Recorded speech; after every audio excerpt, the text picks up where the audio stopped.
سوال یہ ہے، یہ بھی کل والے سوال کے ساتھ ملتا جلتا ہے، خیر، کہ سال مکمل ہونے کے بعد مال کم ہو گیا۔ دیکھیں، کسی کے پاس مثلاً 1 لاکھ روپے ہیں، 10 لاکھ روپے ہیں، 12 لاکھ روپے ہیں، 1 سال گزرنے کے بعد اس میں سے 50,000، 5 لاکھ روپے چوری ہو گئے، ٹھیک ہے، چوری ہو گئے، یاد رکھیے گا، چوری ہو گئے، یا خیرات دے دی، تو باقی جو 5 لاکھ یا 50,000 بچے ہیں تو اس کی زکوٰۃ دینی ہوگی۔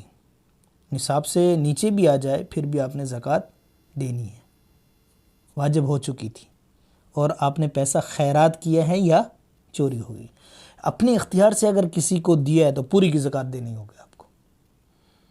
مطلب اپنے اختیار سے کسی نے 5 لاکھ کسی کو گفٹ کر دیا، یا 5 لاکھ اس نے کہیں خرچ کر دیا، تو یا 50,000 اس نے خرچ کر دیا، یا 50,000 کسی کو دے دیا دوسری صورت، تو پھر بھی اس کو زکوٰۃ پوری دینی ہوگی، 1 لاکھ کی یا 10 لاکھ کی۔ سمجھ آ گئی ہوگا انشاءاللہ۔